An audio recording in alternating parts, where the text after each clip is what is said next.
Welcome to another episode of Guava Tree Diaries. Today, I will dive right into the topic, and this time it's something that's all the rage: social media. We will also talk about the sociological disadvantages and advantages that are seen in Caribbean society today. I will also be doing this from the perspective of certain traditions across two Caribbean countries, Jamaica and Trinidad and Tobago. So let us get into the meat of the matter.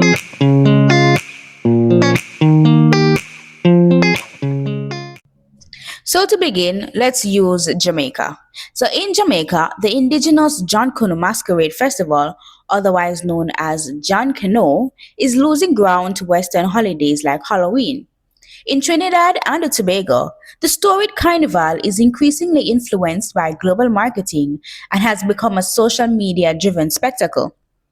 We can analyze both the benefits, which are wider visibility, preservation efforts, community mobilization, and the drawbacks, which are commodification, cultural dilution, substitution of social media in these contexts. Finally, we must consider the political implications, how online discourse and government messaging around national culture shapes young people's heritage consciousness. Throughout, we draw on recent studies and commentary to support an evidence based discussion. So, as we all know, well, most Jamaicans would know that John Connor is one of Jamaica's oldest performance traditions rooted in Christmas season rituals of enslaved Africans.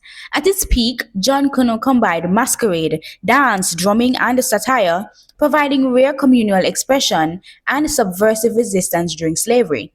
Its elaborately costumed characters include king and queen, pitchy patchy, horsehead, etc., conveyed history and solidarity. However, scholars and cultural custodians note that John Connor's deeper meanings have eroded. Today, far fewer Jamaicans can explain where John Connor came from, what it meant, or why it matters beyond spectacle. Many of his original roles have faded into performances staged for tourist or occasional festivals rather than a lived community tradition. As one commentator observed, traditions vanish when their meanings are no longer understood, taught, or practiced. Several factors underline this decline. Prior to emancipation, Jonkonnu was suppressed by colonial authorities. Afterwards, changing entertainment tastes and costs made it less accessible. In recent decades, globalization and media have diverted attention. For example, Christmas festivities in Jamaica have become so commercialized that the season has become more known for European carols, Christmas lights, decorations, and the Santa Claus. Cultural figures lament that there are so many other forces competing for the attention of this generation that it has gotten harder to fit in John Kuno. In short, Jamaican youth today often lack exposure to Jonkonnu's history, so the tradition quietly fades to a memory.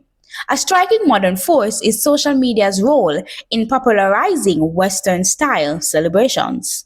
In Jamaica today, Halloween parties and events, which are promoted on Facebook and Instagram, have grown in popularity alongside and sometimes at the expense of local traditions. As one Jamaican party organizer had put it, with the advent of social media, the Halloween hype has grown beyond its Celtic origins. As Jamaicans, we just have to put our own spin on everything. Indeed, Instagram and Facebook buzz around night carnival themed Halloween fests, costume contests, and horror movie nights show youth embracing a global holiday rather than Jonkonnu. This shift is an example of remote acculturation. Modern Jamaican adolescents who consume more US oriented media and online content are more likely to adopt American cultural practices and fewer local ones. In practice, this means that social media can steer the youth away from John Connor towards westernized customs. Another disadvantage of this is the cultural erosion. Social media has accelerated the substitution of imported culture. Events like Halloween gain attention on Instagram, while John Connor receives little, hastening its decline. Without grounding in John Connor's meaning, youth lose an ancestral connection. Olivia Grange, Jamaica's culture minister, had warned that culture is not just performance, but our legacy and identity, of which we must continue to be proud. However, despite this, social media does have an advantage of visibility and digital preservation. Social media offers the tools for culture preservation through digitizing folklore, through sharing of Jonkonnu history in online videos, and the creation of a virtual museum archive that can educate tech-savvy youth. For example, we have online campaigns like an Instagram project to revive carnival chants or virtual tours of Jamaican folk dance, demonstrating that the digital storytelling can make tradition accessible and engaging. Governments and NGO efforts have used Zoom and social media to connect culture clubs island wide.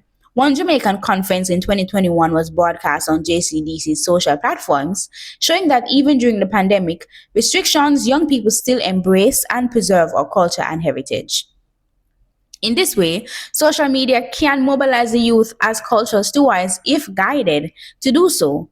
Ultimately, media platforms can also empower communities to promote practices that reflect their heritage, fostering pride and continuity. So let's look at Carnival in Trinidad and Tobago. One of the major issues that I have with social media and Carnival is how Carnival is no longer culture, but it's now commodity. So in Trinidad and Tobago, Carnival is the defining national festival with roots in West African masquerade and colonial resistance. Like Jonkonnu, Carnival was born of emancipation, a moment of protest and Afro-Caribbean identity. Over time, it has evolved into a huge regional spectacle. Today's carnival season, including Jove, the calypso competitions, the soca road marches, and the mass band, attract hundreds of thousands of participants and significantly generate revenue. So this globalization has its pros and cons. On the positive side, social media has given Trinidad and Tobago's music and carnival an unprecedented reach. Young Trinidadians now share soca songs on TikTok and Instagram, fueling global interest in calypso and the steel pan. Mass band announcements, costume reveals, and live parades are broadcast online, engaging diaspora and newcomers. Even Carnival itself has become a powerful branding opportunity as governments and promoters live stream events and use hashtags to attract international spectators. So, in this light, social media has driven tourism boosts and it has boosted the local economies and it has given the young masqueraders channels to share their artistry. However, many critics worry that social media and the commercialization that it has given to the Caribbean have diluted Carnival's original meaning. Dr. Garth L. Green noted that because of the over commercialization associated with Carnival, it is seen as an excessive party where the main purpose is bacchanal rather than displaying a spirit of resistance or political action. Indeed, Instagram feeds are oftentimes dominated by bikini clad mass queens and corporate sponsored fetes rather than community art farms. An interview with Carnival practitioner highlights the tension. The bands must be visible on social media and they tend to be very organized, selling an experience and attracting a lot of sponsorship. Whereas bands emphasizing storytelling and street theater produces richer cultural art but oftentimes lack sponsorship, which means lacks money. So this suggests that social media platforms favor the flashiest, the most marketable expressions of Carnival. This result is it can be narrowing of content because rather than elaborative narratives of history or social commentary, what goes viral may be the scantily clad dancers or the choreographed stagings. Another disadvantage is the commodification. Digital media has turned Carnival from an experience into a product. So costume designers and promoters use Instagram for marketing, leading some critics to say that the culture of Carnival is being packaged and sold. And Hilary Brown, CARICOM's cultural advisor, pointed out that economics is a natural driver, but it can only be sustained if the creative core is preserved and nurtured. Without careful policy, co-modification risks flattening Carnival into a mere party. If young people view Carnival primarily through Snapchat and Facebook ads, they may associate it with consumer spectacle instead of what it really is, an emancipatory, rooted system rooted in culture. In short, social media magnifies the economic value of Carnival at the potential expense of its cultural value. Yet still, with this, social media also offers benefits because it amplifies the underrepresented voices within Carnival. A mass band's Facebook group or YouTube channel can educate viewers about traditional characters like the Midnight Robber, Dame Lorraine, Blue Devils, and the Creole heritage behind them. School parades and youth steel bands highlighted online encourage the generation's involvement.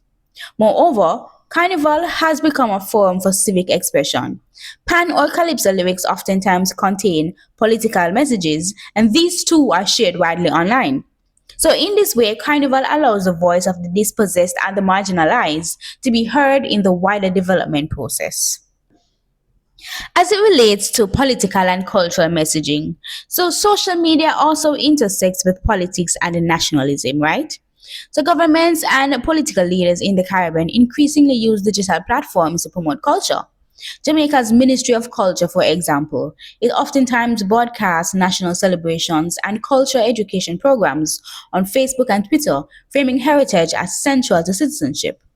Politicians may tweet about Jamaican music legends or Trinidadian heroes during national holidays, using culture as a symbol of unity. Such messaging can build national pride.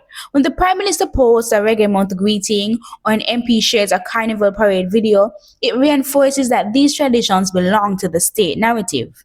Conversely, social media can also host political debates over culture. So, online commentary might criticize certain cultural policies or highlight certain controversies. Influential figures from cultural ministers to activists can bypass traditional media to speak directly to the youth. One academic notes that social media amplifies the underrepresented voices and fosters participatory governance. In practice, this means that young people might petition via Twitter or Instagram for more arts funding or organize Instagram petitions to protect a folk site. On the downside, violent debates can spread misinformation or nationalist propaganda, splintering discourse. For instance, calls to protect our culture might be mobilized by viral posts that conflate tradition with political ideology.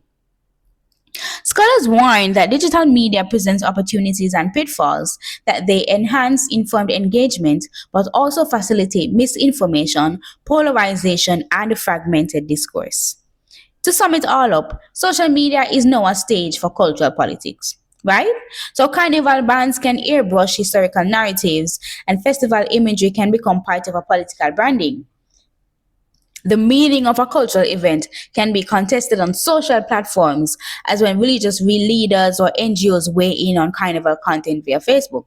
Social media can influence how national culture is defined and who controls that message. Policymakers increasingly recognize this dynamic. Cultural policy documents, for example, for Trinidad and Tobago and Jamaica, now emphasize using digital media to engage the youth in heritage, even as they caution against cultural commodification. So, to get a balanced view of the advantages and disadvantages, social media's impact on Caribbean culture is double edged, right? We see that from the get go. On one hand, the social platforms provide unprecedented visibility and new tools of preservation through online archives, live streams, and viral campaigns. Jamaican and Trinidadian traditions can reach the diaspora and global audiences instantly. It can also mobilize the youth communities. Millions may watch an Instagram live of a masquerade band or share their own carnival selfies, keeping the culture lively and participatory. Importantly, these technologies democratize cultural transmission. They lower the barriers for youth to become more content creators and cultural ambassadors, not just passive consumers. On the other hand, there are a lot of significant risks, right? So we have the algorithm driven nature of platforms tend to favor the sensational and the commercial and the fine content. So traditional forms like Jonkonnu or Calypso and this commentary can be sidelined in favor of trending challenges or club music. So this is commodification, where cultural expressions are repackaged as commodities to be marketed, oftentimes to tourists. So this is where the Jonkonnu dances become performances for audiences rather than an integral community ritual that it should be. And ultimately, social media can contribute to cultural substitution, right? Where foreign holidays, like I said, Halloween versus John Kuno, the whole Christmas pop-up culture becomes so mainstream that many teens now align with the US cultural symbols than the Caribbean ones. So, without active effort, platforms may promote digital deletion of indigenous heritage. So, in some policy terms, experts advocate for a balance, right? So, cultural products are indeed economic assets, and harnessing social media can benefit communities.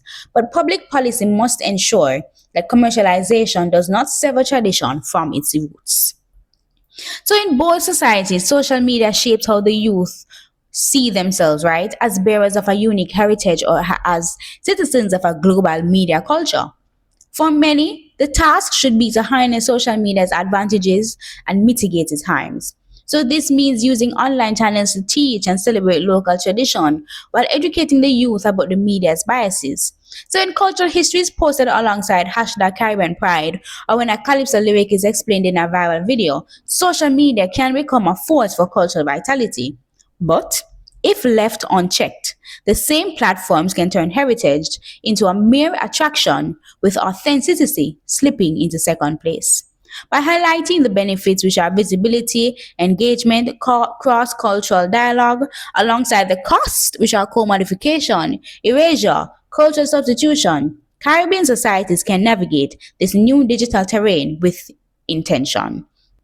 In doing so, this will help ensure that Caribbean traditions like Jonkonnu, Carnival, and other traditions live on not only in memory but in the very real and increasingly online lives of the next generation.